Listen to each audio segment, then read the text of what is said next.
Hello বন্ধুরা, very very good evening.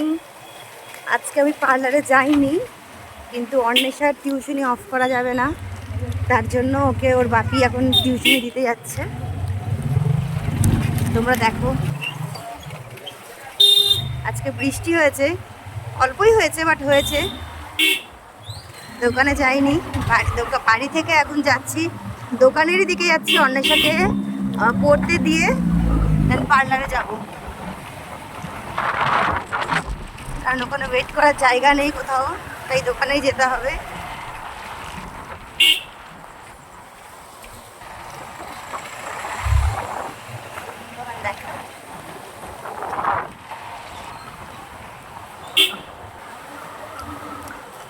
আমরা ভেতরের রাস্তাতেই যাচ্ছি, তোমরা কিন্তু কেউ ভেবো না যে এটা গ্রাম সাইড, এটা শর্টকাট রাস্তা একটা, তো শর্টকাট দিয়ে যাচ্ছি।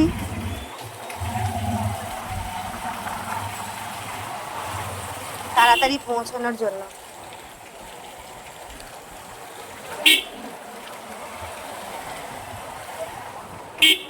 কি ইচ্ছা হয় এরকম পরিবেশ একটা রিল করি, কিন্তু চান্স নেই। যখন আসি তখন প্রচুর রোদ। রাত্রিবেলা কাদায় ভালো হয় না, অন্ধকার থাকে।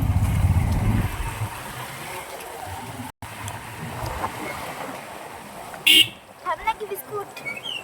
অন্বেষা আজকে মানে টিফিন খাওয়ার সময় পাইনি, ওর হোমওয়ার্ক করছিল, ভাবছিল আজকে মনে হয় অ্যাবসেন্ট করবে, বাট সেটা হলো না।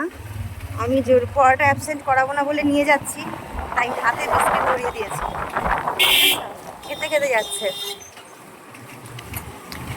আর একটাই বাকি, কে খাবে? খেয়ে নাও, ফেলে দিলাম।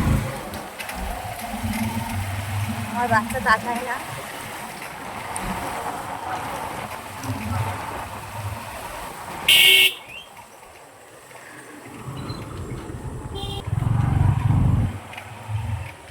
ভেতরের রাস্তাগুলো দারুণ দেখতে, কিন্তু দুঃখের বিষয়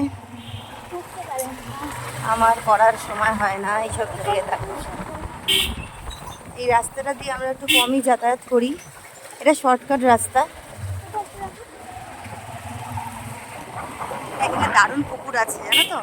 এই যে সামনে, জানি না দেখা যাবে কি না, কারণ কি এখন তো সন্ধে হয়ে গেছে অলরেডি। এই আবার দেখাচ্ছি, আরো এই হ্যাঁ দেখা যাচ্ছে, দেখছো? দেখি যেটা বিরাট বড় পুকুর। এর মধ্যে দিনের বেলা সবাই ঝাঁপ ঝাঁপ কেটে সাঁতার ফাতার কাটে। এটা একটা বাজে জায়গা ছিল, যেটা আসা যাওয়া করতে প্রচুর কষ্ট হতো, এখন ভালো হয়ে গেছে। এখানে নাকি একটা ভুতুরে বাড়ি আছে, জানো? আমি জানি না, ওর জন্য এই রাস্তাটা বেশি ব্যবহার করি না, ভয় পাই। যাই হোক, তো আমরা এখন এসে গেছি অন্বেষার যেখানে পড়ে আর কি, টিউশনি ওখানে। তো টাটা, আমরা এখন এসে গেছি অন্বেষার যেখানে পড়াশোনা করে। চলো টাটা, বাই বাই।